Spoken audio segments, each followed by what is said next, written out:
All throughout the night, first responders from Seoul and nearby provinces rushed to Itaewon to save the hundreds of people who were experiencing cardiac arrest. Witnesses describe it as a night of pandemonium. Our Shin Ye-eun joins us live from the site. Ye-eun? Devin, this is where at least 151 people died last night and 82 were injured. The crush took place behind me at this narrow alley, and by the looks of it, it's only 4 to 5 meters wide and it's quite steep. As the police investigate, they're not allowing people to go in. And the fire department held another briefing at around 10 a.m. saying most of the deceased were females.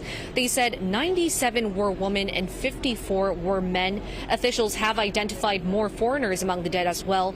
Currently, they say at least 19 have died. Their nationalities so far have been identified as Iranian, Uzbek, Chinese, and Norwegian. President Yoon Suk-yeol actually came to the site in person a few hours ago, checking just how many huge crowds of people flocked to this narrow alleyway as part of late-night Halloween celebrations. And officials believe some 100,000 people were in the area, which is more than usual at Halloween because this year there were no pandemic restrictions like masks outdoors. The crush has caused over 230 casualties, which in those terms makes this the biggest disaster in Korea since the sinking of the Seoul ferry in 2014. Right, yeah, and well, what's the response look like at this point in terms of taking care of the injured, identifying the dead, and other steps that need to be taken? Well, ambulances were able to start taking people to the hospital at around 2:40 a.m.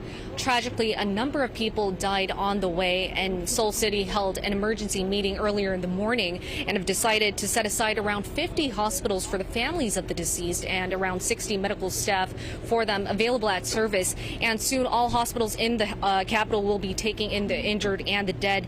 The city has received over 355 missing person reports, and they're still receiving them as we speak. Now, if you're in the country, to file a report or to check whether someone has been found or is missing, please go to the Hannam-dong Community Service Center. All right, our Shin Ye-eun reporting live from the site of last night's tragedy. Thank you for that.